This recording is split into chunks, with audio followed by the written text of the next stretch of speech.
बिहार में पहले फेज के बाद दूसरे और तीसरे चरण के लिए बीजेपी ने अपनी ताकत झोंक दी है। बिहार चुनाव को लेकर केंद्रीय मंत्री नित्यानंद राय से हम खास बातचीत करिए हमारे संवाददाता राकेश कुमार सिंह ने। बिहार विधानसभा चुनाव के प्रथम चरण का मतदान कल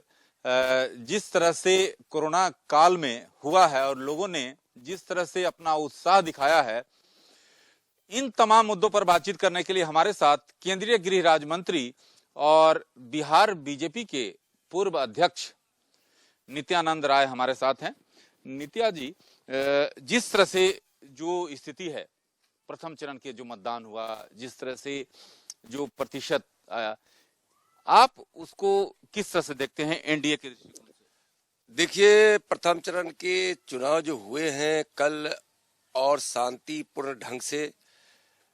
प्रथम चरण के मतदाताओं ने विकास के लिए मतदान किया है और विकास के प्रति इतनी जागरूकता बिहार में आई है, उसी का परिणाम है कि ज्यादा प्रतिशत लोगों ने मतदान किया है और जितने सीटों पर मतदान हुए हैं उसका 2/3 सीटें एनडीए के पास आएगी, एनडीए की झोली में आएगी। लेकिन नित्यानंद राय जी, जो महागठबंधन है, महागठबंधन का दावा है कि 55 सीट जो है वे उस पर जीत दर्ज करेंगे। देखिए, महागठबंधन के लोग झूठे दावे कर रहे हैं और उनको भी खुद पता है, लेकिन हारने वाला कोई कहता है क्या कि मेरी हार होगी? निश्चित रूप से उनको भी पता है, लोग भी जान रहे हैं कि उनकी हार और बुरी तरह से हार होगी। एनडीए की जीत बहुत शानदार तरीके से होगी। अच्छा नित्यानंद राय जी, प्रथम चरण का मतदान हो चुका है, दूसरे और तीसरे चरण के लिए बीजेपी और एनडीए की रणनीति क्या होगी? क्योंकि जमीनी हालात आप भी जानते हैं, यहाँ कड़ी टक्कर जो है महागठबंधन से है। ऐसे में दूसरे और तीसरे चरण के लिए रणनीति में किस तरह से बदलाव होगा, किस तरह से आप आगे करने जा रहे हैं? देखिए, प्रथम चरण से लेके तीसरे चरण तक के चुनाव तक एनडीए की, भारतीय जनता पार्टी की जो नीति है, रणनीति है,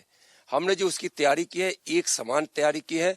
और पूरा चुनाव विकास के नाम पर हो रहा है। एक स्वाभाविक सा मुद्दा बन गया है जो भारतीय जनता पार्टी एनडीए का मुद्दा नहीं है, लेकिन राष्ट्रीय सुरक्षा भी, चूंकि देश में कई ऐसी घटनाएं हुई और महागठबंधन के लोगों का अनाप शनाप बयान उस पर आया, कभी पाकिस्तान के सुर के साथ तो कभी चीन के सुर के साथ, लोगों ने जो सुर अपना मिलाया उसका प्रभाव लोगों पर है और लोग समझ रहे हैं कि विकास यानी विकास के भगीरथ मतलब भारत के यशस्वी प्रधानमंत्री माननीय नरेंद्र मोदी, जिन्होंने जन जन तक विकास की गंगा को पहुंचाया है और देश की सीमा से लेकर आंतरिक सुरक्षा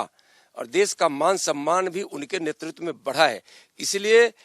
लोगों के मन में, बिहार वासियों के मन में माननीय नरेंद्र मोदी जी का नाम और काम का छाप ऐसा है कि लोग कुछ नहीं देखते हैं, सिर्फ नरेंद्र मोदी और एनडीए देख रहे हैं। और बिहार में मुख्यमंत्री माननीय नीतीश कुमार जी द्वारा किया गया विकास का काम भी लोगों के बीच में है, इसलिए यहाँ एनडीए तीनों चरण में 2/3 से ज्यादा बहुमत के साथ जीतेगी और सरकार बनाएगी। लेकिन नित्यानंद राय जी, जमीनी हालात आप भी जानते हैं, जो लोगों का जो राय है, नीतीश कुमार से कहीं ना कहीं नाराजगी है, प्रधानमंत्री से उनकी नाराजगी नहीं है। क्या आप मानते हैं कि उनका कहना है, जो जनता का कहना है कि ये मामला राज्य का है और ऐसी स्थिति में जो स्थिति है, वस्तु स्थिति है, उसमें आपने जो इस्तेहार दिया उसमें प्रधानमंत्री का फोटो रहा, नीतीश कुमार गायब रहे, तो क्या आपको लगता है कि एहसास है इस चीज का? देखिए, बिहार के लोग अच्छी तरह से समझते हैं कि बिहार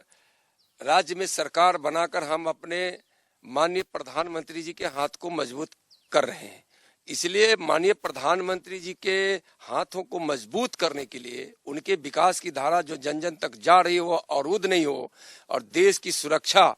आंतरिक सुरक्षा और हर प्रकार से मान सम्मान इसी तरह से बढ़ता रहे। केंद्रीय गृह राज्य मंत्री नित्यानंद राय को आप सुन रहे थे, साफ कह रहे थे कि तीनों चरणों की रणनीति तैयार है।